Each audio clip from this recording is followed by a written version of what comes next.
E se eu te contasse que um homem realizou o sonho da magistratura aos 43 anos, já casado e pai de 2 filhos, e hoje transforma salas de aula em tribunais para ensinar jovens sobre justiça e prevenção?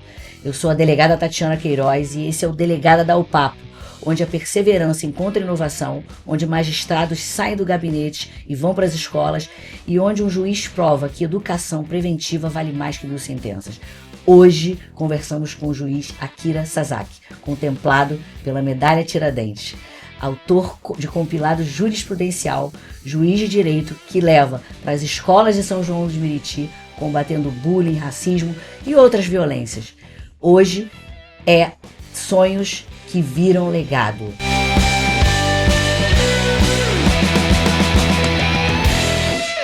Doutor, te agradeço muito por ter vindo. Quando eu li o seu projeto, que na verdade não é nem mais projeto, é programa, falei, ele tem que vir aqui no Delegado da UPAPO, seja muito bem-vindo. Primeiro, doutora Tati, é uma enorme satisfação vir aqui e logo um programa assim de pessoas que eu admiro bastante também e que trazem também esse contexto social para toda a sociedade fluminense. Então, para mim é muito importante estar aqui hoje e falar um pouquinho sobre mim. É isso. Então, eu vou começar com a pergunta: quem é Akira Sasaki? Bom, todo mundo pergunta por que Akira Sasaki, né? Sasaki, Primeiro porque eu sou de uma descendência japonesa. Meu avô japonês casou com uma espanhola. E aí, meu pai, metade japonês, metade japonês, casou com uma brasileira. Uma pessoa do Rio de Janeiro também. E aí surgiram todas essas questões. Mas eu sou nascido em Brasília, sou da geração de 1970, de lá para 80. Então, tenho 43 anos. Fui criado em Brasília durante minha vida toda, de classe média. E durante muito tempo nunca pensei em ser magistrado. Pelo contrário, sempre entrei na advocacia, fiquei 8 anos na advocacia, depois, em razão do acidente do meu pai teve um acidente grave, e eu vi que o sistema privado, na verdade, a advocacia não permitiria, eventualmente, eu criar família e, eventualmente, acontecer uma coisa comigo, eles não teriam um suporte financeiro. Depois disso, eu ingressei nos quadros do Tribunal de Justiça do Distrito Federal, fui analista judiciário durante 11 anos, assessoria de desembargadores de direito 11 anos, e durante esse período, Tati, eu tive o desejo e fui picado pelo mosquito da necessidade de integrar a justiça individualmente também. E durante 8 anos e 3 meses, estudei arduamente para a prova da magistratura. E eu digo isso porque eu já tinha passado a idade daquelas pessoas que geralmente começam a estudar, né, para a magistratura, e tive a oportunidade de um apoio familiar, muita persistência e resiliência, coisas de uma família japonesa, de depois de muito tempo e muitas derrotas, Tati, muitas derrotas. Isso eu digo derrotas em prova, inclusive orais. Incontáveis provas objetivas que eu fiz durante esses 8 anos, foram mais de 50, só para você ter uma ideia. Eu digo, mais 50, eu digo, aí são os cargos que eu sempre fazia, magistratura, defensoria pública, e Ministério Público. Depois de 16 reprovações em provas subjetivas, entre elas da magistratura, defensoria pública e Ministério Público, depois de uma reprovação na prova oral, e com muito apoio da minha família, fé e persistência, eu logrei vir ser aprovado aqui no concurso da magistratura no Rio de Janeiro há uns 3 anos e meio. E sair de Brasília para o Rio de Janeiro, como é que foi essa experiência da paz para o caos? Exatamente. Brasília é um modelo de cidade, uma cidade, primeiro, que é suportada financeiramente pela União. Então, os serviços públicos são mais, eu digo, sistema de polícia, sistema de educação, saúde, eles são arcados pelo fundo, né, o fundo constitucional. Em razão disso, Brasília, por ser uma cidade nova e planejada, ela não sofre tanto quanto essas cidades que não foram planejadas e hoje tem uma estrutura, por exemplo, muito pesada do crime. Então, por exemplo, em Brasília, nenhuma facção ainda chegou em Brasília. não temos notícias de facções que tenham se instalado, como tem aqui no Rio de Janeiro. Então, saí de uma bolha e fui logo designado na primeira, como juiz, para Belford Roxo. Belford Roxo, o caos total. Caos total. Então, assim, foi uma necessidade minha também de entender como é a sociedade, porque eu vivia numa bolha. Uhum. Então, a partir do momento que você vive numa bolha, você não tem notícia, você não vive a sociedade completa. Eu vivia num castelo, que eu achava que era o Brasil inteiro, e quando eu caí dentro da Baixada Fluminense, eu entendi o que a gente tem que fazer. Eu digo, nós, como pessoas, como magistrados, o que a gente tem que promover para trazer para essas pessoas coisas melhores. Eu trabalhei em Belford Roxo em 2012, na DEAN Belford Roxo, depois voltei em 2017 e já era um contexto completamente diferente. Em 5 anos muita coisa mudou e eu sei exatamente o que você está falando, porque eu vivi essa experiência. E a gente estava conversando ali, né, nos bastidores, e você falou que era o veterano da sua turma. Isso. Que essa galera que entrou nas últimas turmas é o pessoal de 25, 26 anos, e você veterano. Como é que foi essa sua experiência também de ser o mais velho da turma e também o mais experiente, porque você traz essa experiência da magistratura de Brasília? Foi uma troca muito legal. A gente passa 4 meses na escola da magistratura. Realmente, eu fui o decano da minha turma, o mais velho da minha turma. Isso, ao mesmo tempo, é um motivo de orgulho, porque demonstra que não tem idade, Tati, não tem idade para a pessoa conquistar seu sonho. E eu digo isso não tem idade porque eu comecei a estudar velho para a magistratura. Eu digo velho não, assim, hoje não é velho, né?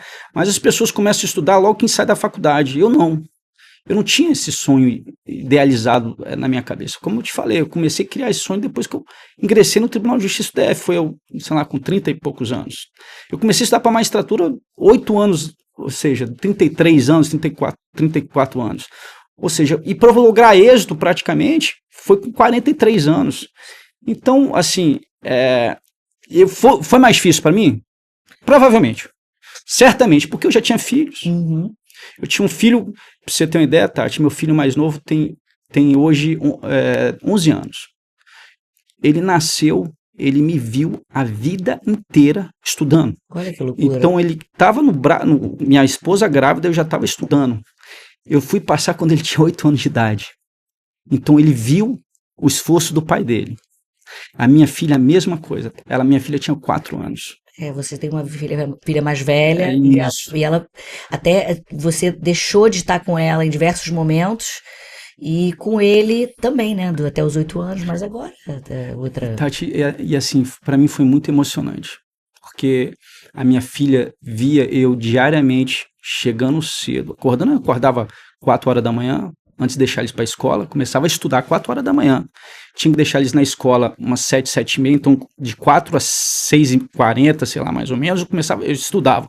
Me arrumava, levava eles para a escola, chegava cedo no tribunal, abria a biblioteca do tribunal, 8 horas da manhã eu já estava lá para abrir a biblioteca, e eu entrava 11 horas para trabalhar, mais ou menos. Então, todo o tempo que eu tinha, Tati, eles vinham. Eu chegava à noite, pegava eles na escola, eventualmente trazia eles depois das atividades, pegava eles, era perto do tribunal, levava para casa, e se sobrava tempo, se tivesse energia ainda, eu estudava. Então, eles viram a vida inteira o esforço do pai.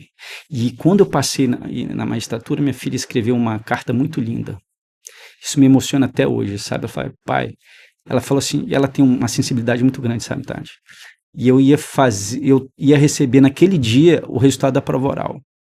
E ela já tinha com ela que eu já tinha passado. Ela, pai, hoje é um dia muito importante pra gente. Você vai passar na magistratura, só que eu tenho muito orgulho disso, porque você mostrou a vida inteira que o esforço recompensa. Mas eu tô muito triste, porque você vai ter que largar a gente aqui em Brasília. Você vai ter que ir pro Rio de Janeiro. Isso até hoje me lembra, assim, para demonstrar o exemplo que eu dei para minha família. E hoje meus filhos e minha esposa, eles têm orgulho muito grande pelo esforço que eu fiz para atingir até aqui. E aí, Tati, aí é importante, porque eu sempre recompensei eles, em razão disso. Eu sei que eu fiz falta naquele momento, mas ao mesmo tempo tempo que eu tinha, eu tentava absorver, mas eu vou te dizer que foi muita renegação. Eu imagino.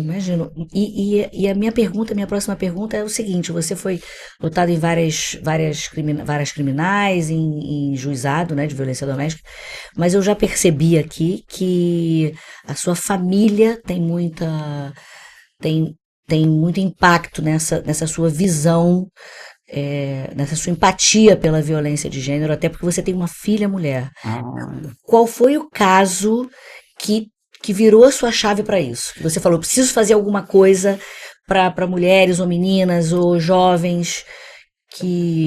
a gente, quando é pai, a gente acha que ama, né, Tati? A gente acha que ama nossos pais, a gente acha que ama nossa companheiro, companheira, e quando a gente tem um filho, a gente aprende o que é amor. O amor, a gente só sabe o que é amor verdadeiro quando a gente tem filho. E a partir do momento que eu tive a minha filha, aquela questão, aquela pauta que eu achava que não era minha, passou a ser minha. Mas um caso muito marcante como pai, assim, que me marcou bastante, tá? Foi uma vez, eu como juiz já, eu estava em juiz em auxílio, uma vara não só de violência doméstica, mas eu passei na vara também vara da infância e juventude de São João de Meriti. Me chega uma adolescente infratora, isso me impactou bastante.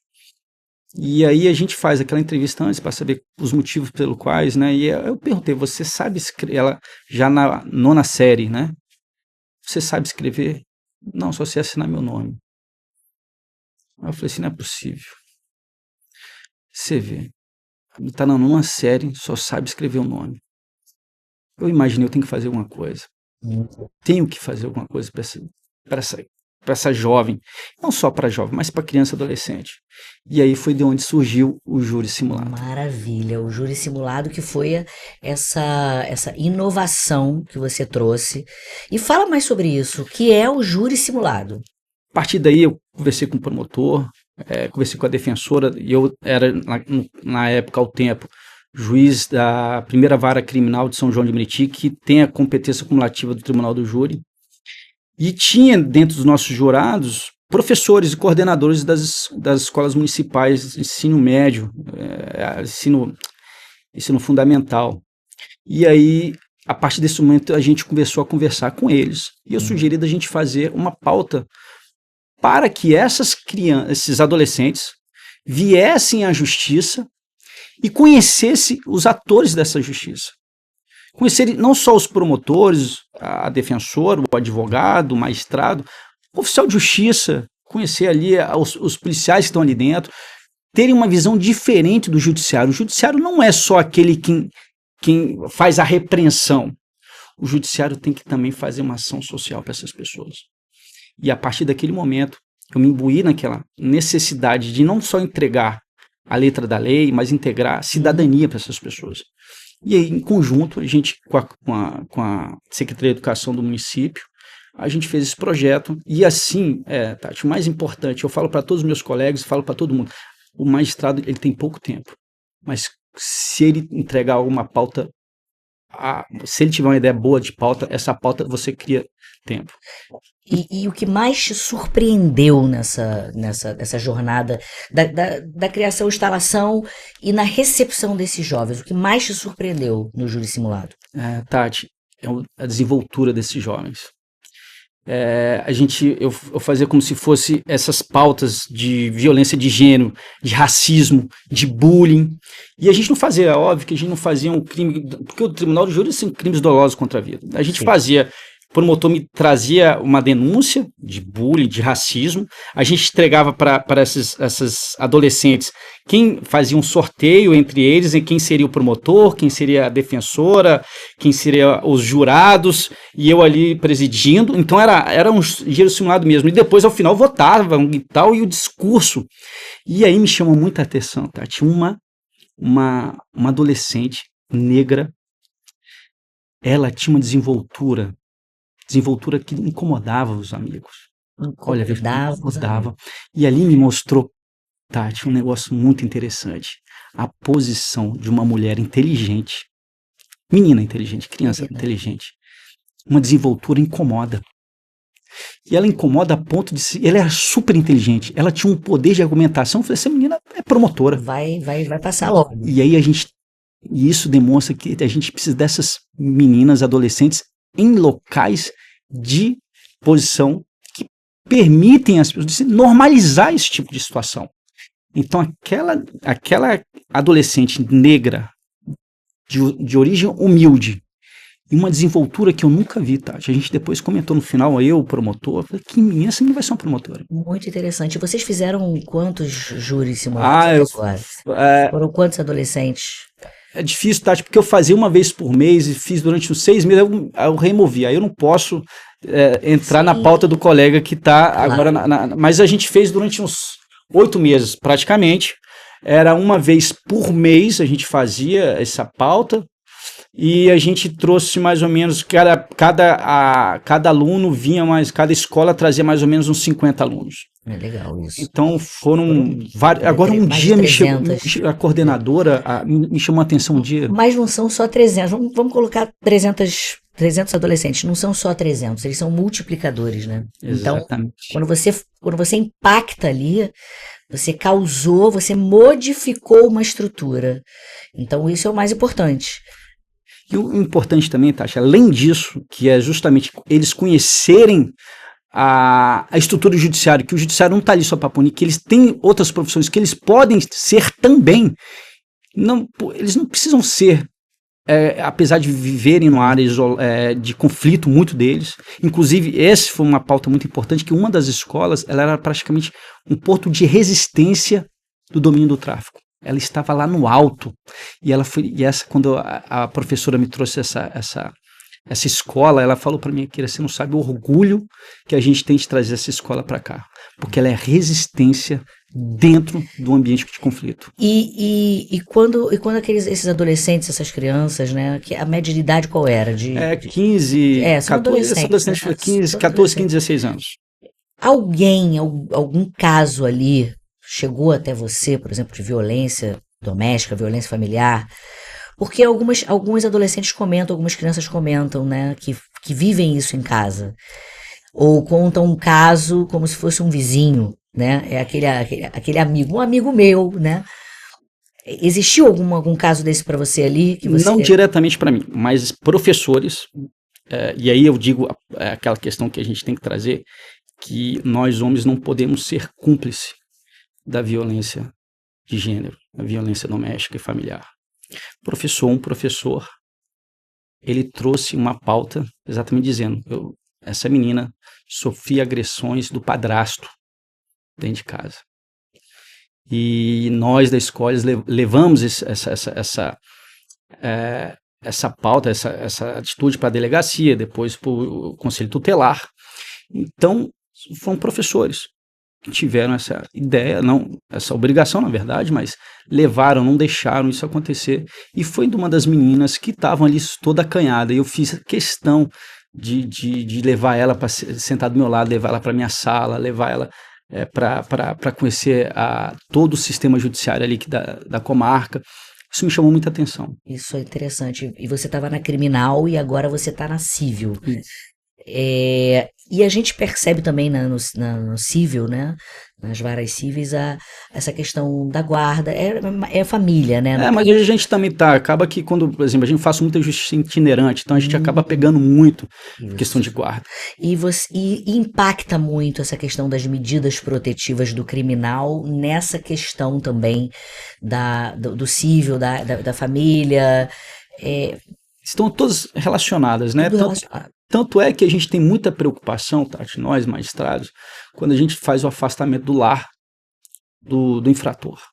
Porque, primeiro que, assim, há uma necessidade de proteção da mulher, mas há uma necessidade da presença do pai, mas não da presença agressiva do pai em casa.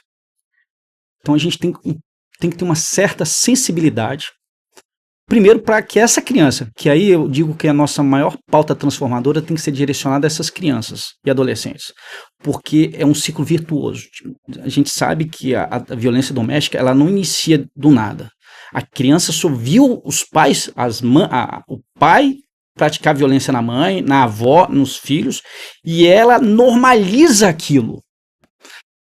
E o que a gente combate essa violência através das medidas protetivas, mas o mais importante é tirar essas crianças desse ciclo. Então, uma grande preocupação que a gente tem, tá? Não só na vara de família, mas na vara no juizado de violência doméstica familiar, é tentar deixar com que essas crianças não normalizem essa situação. Normalizar essa situação é manter o ciclo de violência em casa. Sim. E normalmente quando você tem uma violência contra a mãe ou contra outra pessoa, essa criança vai repetir e às vezes repete em forma de bullying também. Ah, sim. Né, na escola, né, qual o comportamento em casa, e você também trata disso. O próprio júri simulado também trata do bullying. E o bullying, ele tá em todas as classes sociais também, né? A gente sofreu quando a gente era, e tem pessoas que sofrem mais. E o bullying geralmente acontece quando a gente está naquele momento de formação nosso, quando a gente está na escola. E aí, um dos nossos júris foi sobre bullying, exatamente sobre isso. Por quê, Tati? A criança, quando ela está naquele momento, ela tem que de alguma forma aparecer. Aparecer, eu digo o seguinte, ela está naquela fase de formação, então ela tem que de alguma forma demonstrar algum sentimento positivo ou negativo. Eu vou dizer um caso clássico que isso aconteceu com meu filho. Ótimo. Meu filho, o Rio de Janeiro, né, tem essa questão de falar muito palavrão. E o palavrão do Rio é vírgula. É vírgula. E em Brasília a gente não tem esse costume, vamos supor, esse mau costume.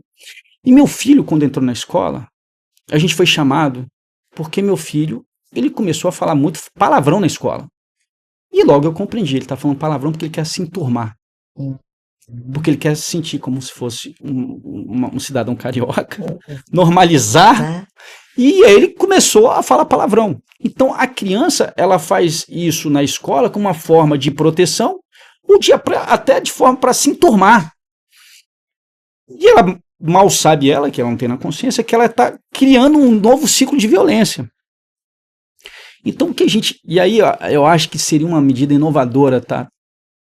Que a gente pode adotar é justamente levar esse tipo de aconselhamento, esse tipo de ciclo de palestra, esse ciclo de aproximação do judiciário, do Ministério Público, da polícia nas escolas. Porque quando a gente leva isso para a escola, ali começa o ciclo de violência. Você sabe que tem escolas que preparam adolescentes para serem monitores desse tipo de prática. O aluno que está sofrendo bullying, ele pode procurar um desses alunos. Já é uma prática. Isso surpreende, porque outros alunos criam aquela empatia de ouvir, né? Ouvir aquela pessoa que está sofrendo bullying. Eu sofri bullying na escola. Sofri bullying na rua, sofri bullying na praia. Por diversos motivos, né? Então, eu fui uma pessoa que sofreu bullying e não repeti esse padrão. Mas, ok. E qual as barreiras? Porque tem barreira invisível que para você entrar numa escola ou entrar numa comunidade, quais as barreiras vocês encontraram para implantar essas medidas de prevenção da prevenção da violência com jovens? Tati, eu acho que quando a gente está na posição que a gente tem, você como delegado, eu como magistrado, a gente tem um acesso muito mais fácil.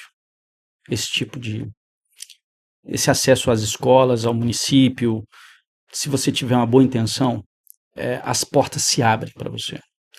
E aí eu digo, quanto mais alta a nossa posição em relação à sociedade, eu não digo posição econômica não, tá? Posição em relação à deferência de ser uma delegada, de ser um magistrado, mais responsabilidade você tem que ter. Eu digo que eu nunca sofri nenhum tipo de barreira quando eu implantei o Tribunal do Júri. Até porque, quando vem de uma pessoa que a própria sociedade, eu não entendo que eu sou assim, tá? Que a sociedade te valoriza pelo cargo que você é, as barreiras vão se abrindo, e por isso a sua maior responsabilidade. Uhum. Eu não estou isso contando com vantagem, pelo contrário, não, tá? Estou dizendo que maior é a nossa responsabilidade. Tem até aquela fase do super-homem, né? Quanto maior poder você tem, maior sua responsabilidade. É exatamente isso que nós temos que ter na nossa cabeça. E você acha que o Tribunal de Justiça do Rio de Janeiro ele pode institucionalizar essa sua prática? Essa prática que ela é municipal, né?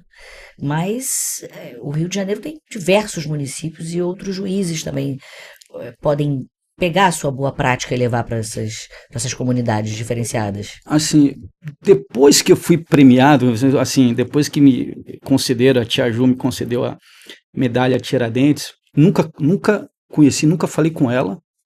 Sou de Brasília, ela simplesmente ouviu falar e foi atrás de mim. Então, assim, você vê, né? Quando a gente tem boas intenções, as pessoas boas vêm atrás de você. E ali eu pensei, por que não passar para o tribunal como instituição? Mas o tribunal, o que eu posso dizer para você? O tribunal tem várias políticas em relação à violência de gênero. Várias. Institucionalizar, eu acho que acaba que a gente engessa. E eu acho que, na minha verdade, o magistrado, independente de institucionalização, ele tem que fazer. Tem que ser o que o tribunal não impede você de fazer isso. O tribunal, pelo contrário, o tribunal permite que você faça isso. Fomenta isso. Agora, institucionalizar, assim, eu acho que é muita pretensão minha, um juiz de primeiro grau, recém-empossado, instituir uma prática dessa. Eu acho que o tribunal vai chegar um momento que, se ele entender como positiva essa prática, ele pode implantar, mas não como obrigatoriedade. Até porque, Tati, eu vou ser bem sincero, nós magistrados hoje estamos numa sobrecarga de trabalho, sobretudo no Rio de Janeiro, imensa. E não estou fazendo pouco caso aos outros tribunais do Brasil, não. Eu digo isso porque, por exemplo, a maioria dos magistrados hoje exercem dupla função, duplo cargo. Ou ele é juiz, ele está substituindo, ou ele está auxiliando. Hoje, eu estava falando com meus colegas, me deram uma posição de que nós somos hoje 630 magistrados, 180 magistrados, tem no mínimo 3 funções a mais, 2 funções a mais. Além de titularidade, ele tem mais 2 outros cargos. Por quê? Porque não tem magistrado suficiente para o Rio de Janeiro. E eu vi que você publicou na sua rede social que você é ativo, né? Juiz Akira, nas redes. Juiz.Akira. Juiz.Akira. Então, pessoal, sigam lá, @juiz.akira, porque você colocou as estatísticas da Justiça Paz em Casa, né? Como é que é o programa? Né? É o programa adicional do tribunal, que durante uma semana a gente apoia aquelas pautas de violência doméstica e familiar. E durante esses 3 dias que eu tive auxiliando a colega Renata, que é uma excelente magistrada, que ficou ali em São João de Meriti, no juizado de violência doméstica durante muito tempo, a gente fez praticamente umas 40 audiências, só durante 3 dias mais ou menos. Então, assim, a gente isso para mim, ou seja, já estava em 2 varas, olha só como que você tá. Eu já estava em 2 outras varas, peguei uma semana para ficar mais em outra colega, porque essa pauta para mim é muito importante. Então o tribunal tem essas pautas importantes, e isso é muito interessante do tribunal. Ele levanta, e a gente hoje, vários desembargadores ativos em relação a essa pauta. A gente tem comissões que levam, conselhos que levam essa pauta. Então o tribunal, e essa pauta é nacional. Eu sei, já participei do conselho, né, do COEM, que é muito forte. Tem um colega seu que faz parte do COEM, né? Tem 2, da minha turma. Tem 2, como é essa experiência deles, por exemplo, o que eles falam para você sobre essa experiência de fazerem parte de um conselho que a gente só tem mulher nas reuniões e os 2 estão ali. E é interessante isso porque precisa do contraponto também, né? Tudo na vida precisa do contraponto. E são pessoas muito sensíveis, os 2 estão lá, o Andrew e o Cariel, os 2 ainda estejam lá. E eles têm essa sensibilidade, porque não adianta fazer um conselho só com mulheres. Tem que ter um contraponto. E é óbvio que o nosso lugar de fala se restringe muito àquilo que a gente é. Porque a gente não tem esse lugar de fala. E aí é muito interessante isso, e eu digo isso para tudo na vida, Tati.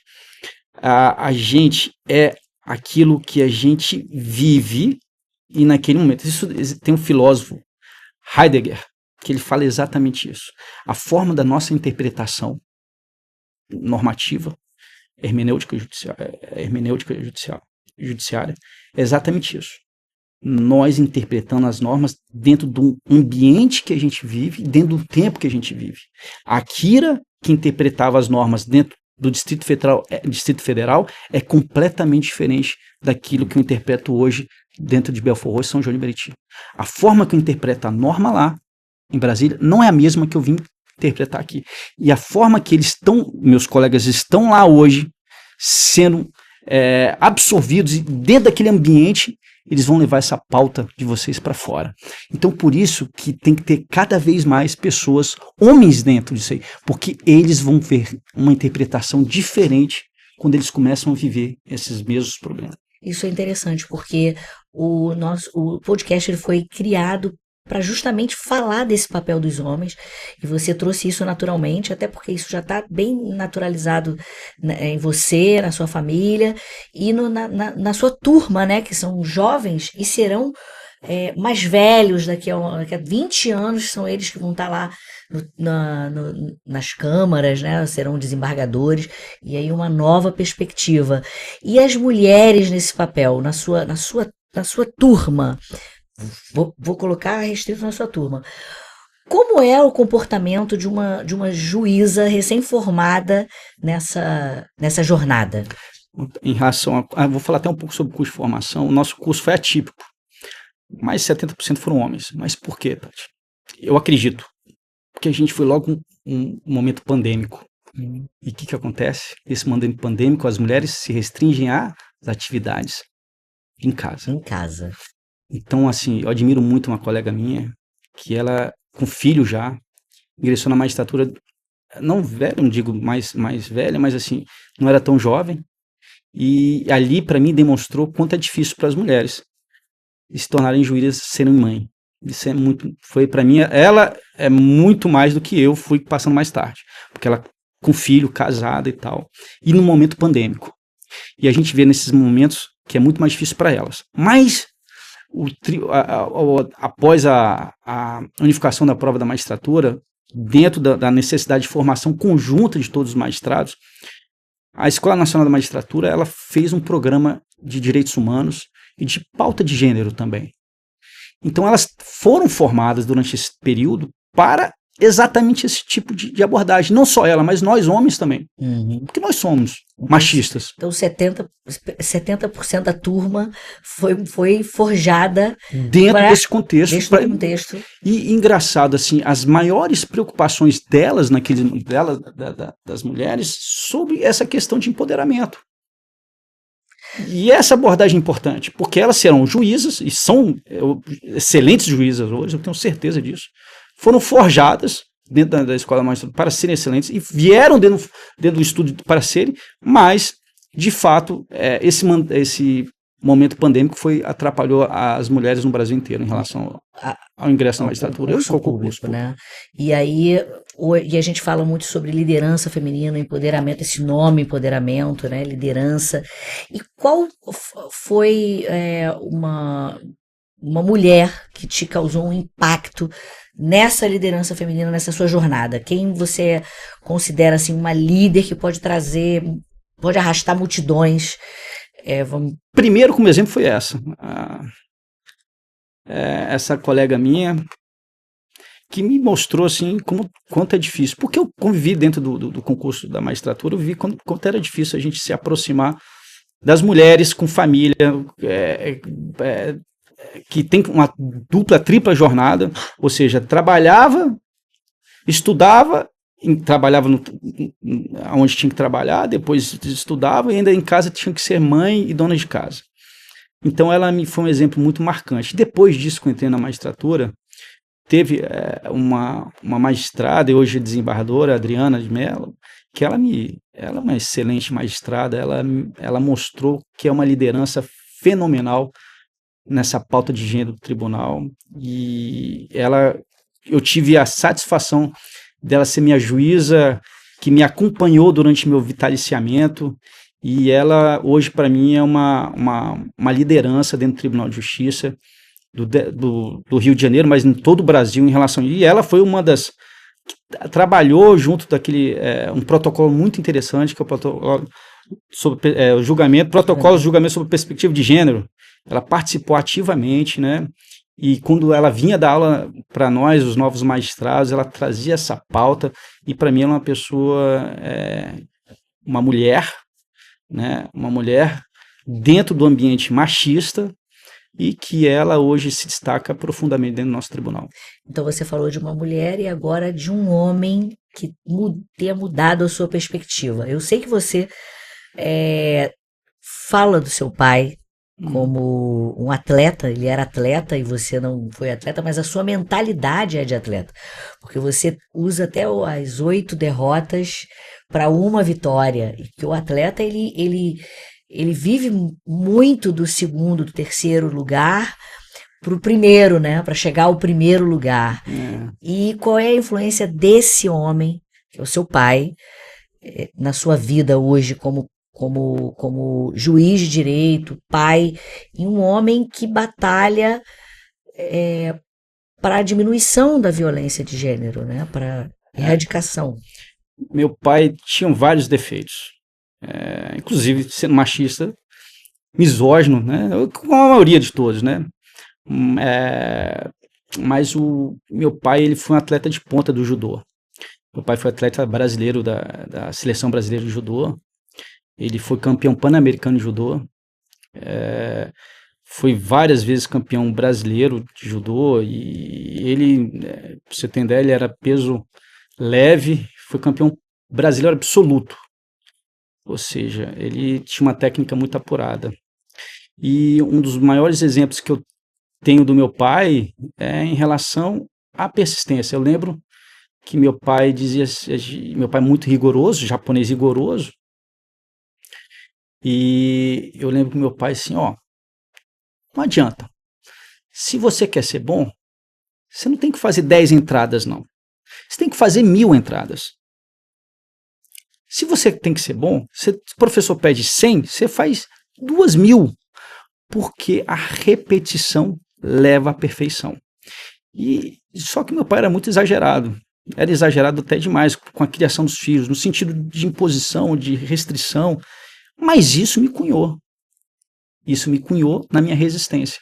Então eu digo que meu pai foi um grande motivador da minha resistência em relação aos estudos.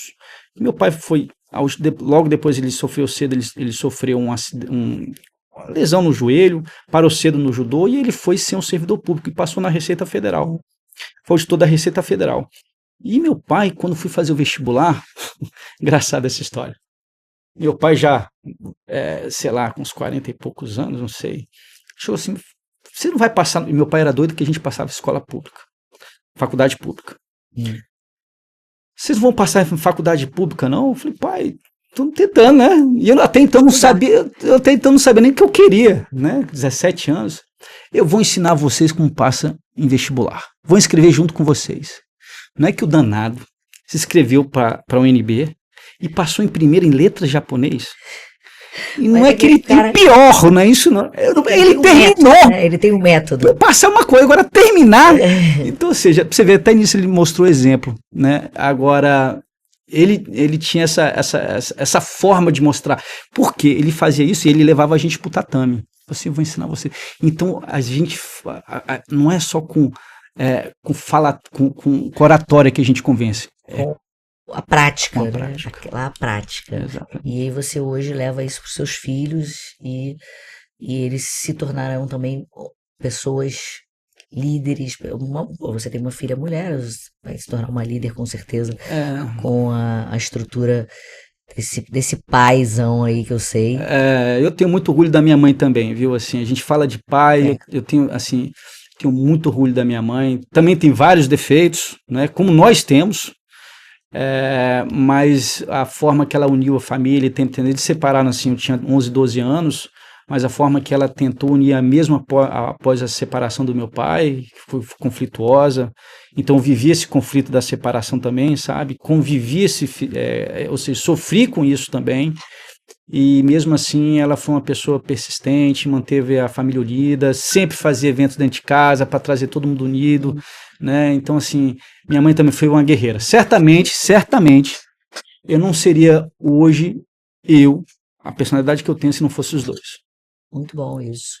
E qual a mensagem que você deixa aqui no podcast para todo mundo que está ouvindo a gente, tanto homens, mulheres, adolescentes, seus colegas juízes, qual a mensagem final que você deixa no Delegada Dá o Papo? É reto, hein, aqui, ó. Tá, eu antes disso queria deixar uma notícia que acabou que não conseguiu. Eu posso depois até dar o papo reto. O papo reto. Mas eu vou deixar assim uma mensagem para as mulheres, inicialmente. Ontem eu estava lendo uma reportagem, foi feita uma comissão de prevenção e combate à violência doméstica no Ministério Público do Distrito Federal, e me impressionou um dado, viu? Um dado assim que eu não sabia.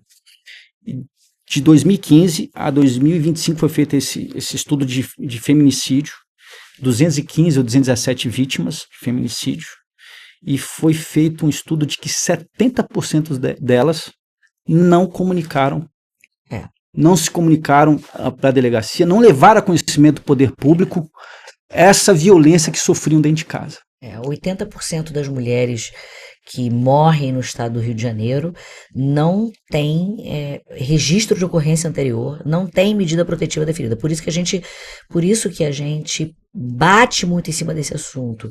Denuncie, mas procure o judiciário para solicitar medidas protetivas, porque todo mundo acha que é apenas um papel. Mas não, é o Estado que toma ciência daquela violência que você está sofrendo, né? Que a pessoa está sofrendo. Então, é muito importante a denúncia e também a medida protetiva, a solicitação. Porque tem mulheres também que registram e não querem medida protetiva. Tem esse viés também, né? Então, esse dado está no dossiê mulher. E aí vem meu papo reto para todos, em razão desses dados que eu tive acesso ontem. Eu estou tendo esse acesso desses dados hoje por você. Então, o homem não fique covarde, ou não deixe de acolher essas mulheres que estão sofrendo violência. Não seja cúmplice dessa violência. E vocês, mulheres, vocês hoje têm cada vez mais voz ativa, acolhedora, eventualmente, em razão de qualquer violência que vocês tenham, não só em casa, no trabalho, em qualquer lugar. Denuncie, leve para frente. Hoje, o judiciário, a polícia, o Ministério Público hoje tem ferramentas para poder fazer essa proteção para vocês. Então, não deixem de expressar essa dor, que às vezes é muito mais íntima, mas que passa depois para o momento de violência. Exatamente. Gente, hoje a gente tem o Rede Mulher, o aplicativo Rede Mulher. Nós temos o aplicativo da Maria da Penha Virtual, que é do Tribunal de Justiça. A gente tem o número 190, por caso de emergências. A gente tem o 197, que é o telefone da Polícia Civil. A gente tem o 180, temos vários canais. Então, quem estiver sofrendo violência, denuncie, procure ajuda, procure uma rede de apoio. Akira, te agradeço muito, nosso papo foi maravilhoso. Te quero outras vezes aqui, o Delegada Dá o Papo. Espero que você tenha gostado. Eu tenho um presentinho. Obrigado. Nosso caderninho, eu sei que você gosta de anotar as coisas. Sim, com certeza. E muito obrigada. Que você tenha muito sucesso na sua carreira e que vida longa a você e a sua família. Gente, esse foi o papo com o juiz de direito Akira Sasaki. Acertei, né? Então é isso. Fiquem ligados. Esse é o Delegada Dá o Papo. Tamo junto.